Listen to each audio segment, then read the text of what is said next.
All right, sit comfortably.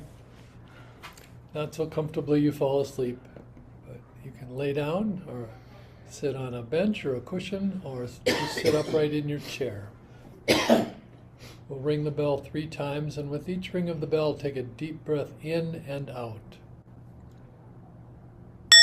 In and out.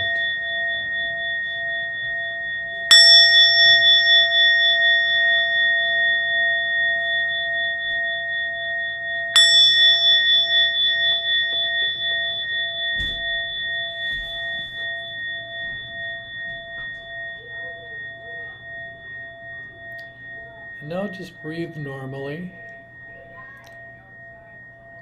No need to try and control your breath. Sometimes you can almost have the sense that your breath is breathing you. You begin a slight raise of your belly, and that starts the process where your lungs just start filling up of themselves, it feels like. And then when they're filled and you pause, they're like a balloon that's been inflated, and you've taken your fingers off and let the air start to leave. And the air slowly leaves your lungs. And then it begins again. That slight rise of your belly, and the next breath till your lungs are full. I always think of it like reaching the top of a swing that you're going forward when we were kids. And you reach that top, and suddenly it starts moving backwards. And that's the breath leaving your lungs. And you feel that breath entering as your belly rises and leaving as your belly falls.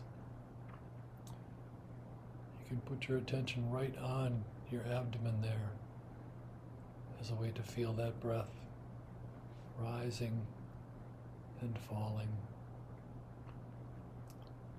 Breathing in and breathing out.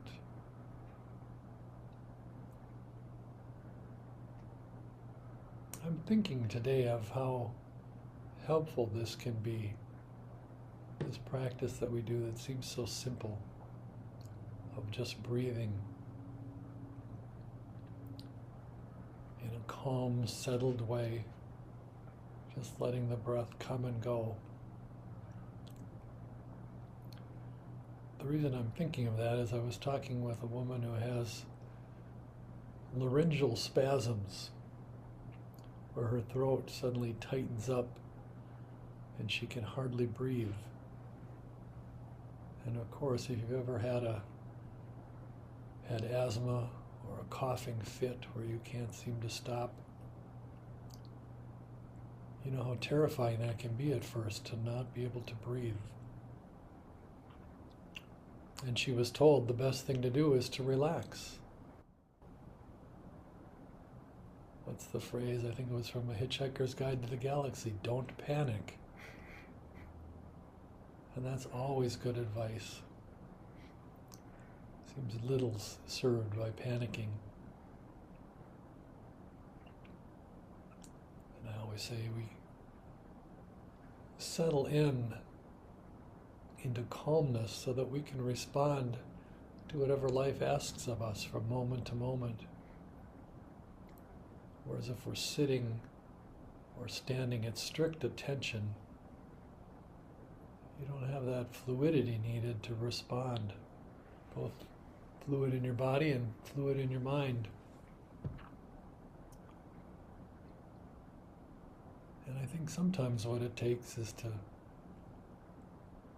pay attention and see how panicking doesn't usually help anything, how being tense doesn't help anything. You can't respond as quickly as you need to when you're relaxed and settled. And I thought of a experience I hadn't thought of in years. Maybe 20, 25 years ago, I coached my son's soccer team at the neighborhood park. The team was all boys, but there was one girl who was fast and strong. She was better than all the boys, but she always was a little afraid of the ball, of standing too close to people who were about to kick it. She was always ready to flinch. She was so kind of in a constant state of panic and anxiety and tension. And one day she took a ball right to the belly from about 6 feet away that someone had kicked very hard. And I don't think she'd ever had that experience of what we call getting the wind knocked out of you, where your lungs are so emptied, it's hard to take a breath in. And then you do what we usually do. You panic, you become more tense, and it's even harder to breathe. And a couple of us were around her, and we were explaining to her she just needs to relax. She's going to be okay. The breath will come back. And the fastest way to get it back is to relax. Which is the same thing this woman who had the laryngeal spasms had to do. And finally she was able to relax, got her breath back. And for the rest of the season, she not only had the skills that the boys didn't have, but she outclassed them in every game because she wasn't afraid anymore. She wasn't in that state of anxiety, of tension, of every muscle in her body tensed, and she was just able to flow and play the game. And I always think of that as good advice for anyone, just in playing at the game of life. What's the best way to be able to respond, to move forward when you need to stand still, to be able to assess what the situation requires. And it all comes from that sense of calmness. And I think a sense what she learned was that she was going to be all right. The poor woman with the laryngeal spasms, she said they told her afterwards, you don't have to worry. If your throat doesn't relax and you can't breathe, you'll pass out. And then your throat will relax and you'll be just fine. So she knew that she would be okay.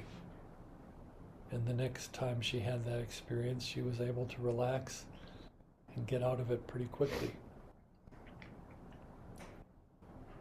But we're so close to our breath. It's one reason we work with it here. It's so intimate in a way. And it's constantly ongoing. It's always right at hand. We can always pause to feel our belly rise. Feel every second, every millisecond of the air entering our nostrils if we choose to put our attention there. Feel how our lungs fill, and then we breathe out, just letting the air leave. And the only place where we need to make much effort on the out-breath is at the end. It's like giving yourself a little hug around the middle to expel the last of that breath. And then there's a pause for a moment and the breath begins again. And we think either in anxiety or tension, or just if we're one of those people that are so often in a rush, in a hurry to get to the next thing, the next moment, the next breath. Or if we're in fear, we find we're breathing only halfway. We fill our lungs only halfway. We breathe out only halfway. We leave that stale air that we've breathed in and extracted all the oxygen from it we can, and it's just filling space so that the next breath can't be a full one. And there are all kinds of practices one can do to try and get better at expelling that breath. But I'm a believer that just paying attention to it, much in the same way we say, if you just notice tension in your muscles, in your neck, in your jaw, in your lower back, maybe your hands are clenched, maybe your whole body is clenched because of anxiety or rushing. And there's not necessarily a need to force yourself to relax. It's just realizing how tense you are, the anxiety you're holding,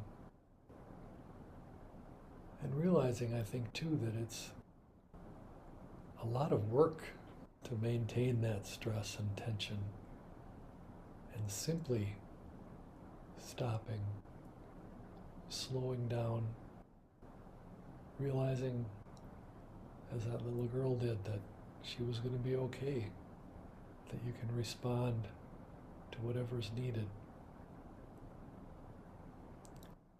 And so you can put your attention on the breath at any time.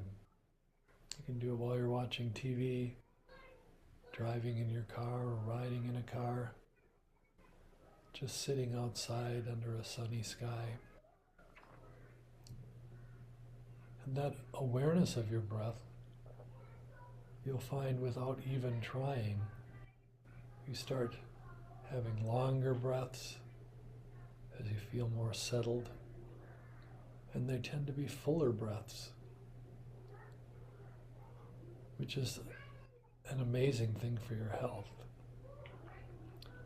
I didn't know it until I had some issues with asthma, that the problem with asthma isn't that you can't breathe in, it's that you can't expel the air out of your lungs, so you can't take in that next breath. And I think there's a good lesson there in doing things fully and completing them. We can do it in the very moment through a breath, through letting that breath go to its end because we're simply relaxed and paying attention to it. We're not anxious and trying to move into the next moment where we think things will be okay. We can tell ourselves we can just stand up in this moment and we're okay right now. And the future will take care of itself then. All we need to do is be present to this breath now. And we'll empty our lungs and be ready for the next breath. And isn't that how we'd all like to live our lives? To not be rushing this moment. Maybe it's when we aren't doing exactly what we'd like to be doing, but it's still a moment we're alive, and it's good to appreciate it and have gratitude for that moment. Otherwise, we get in the habit of missing those moments we really want to be present for, too.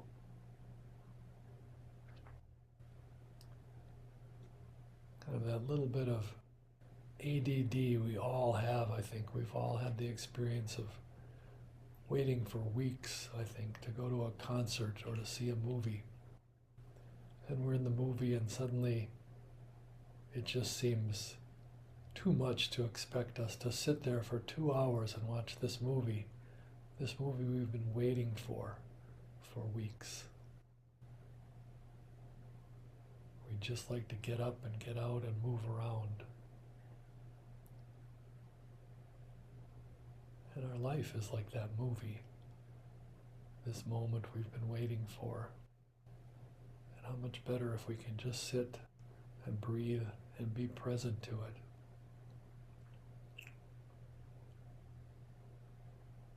So try that this week as you're pausing to breathe. Be aware of that feeling you have that things are urgent. You need to move on to the next moment, the next thing, the next breath. And see what happens if you just slow down, let that breath come and go as it wishes, and let your awareness of it see that you end that breath you've begun. And you may find that it begins to enter into other aspects of your life. You no longer leave things undone, you finish them so that you can move fully to the next one. So I'll ring the bell. We'll end with 3 deep breaths that there's no need to rush through. And whenever you're ready, open your eyes and come back.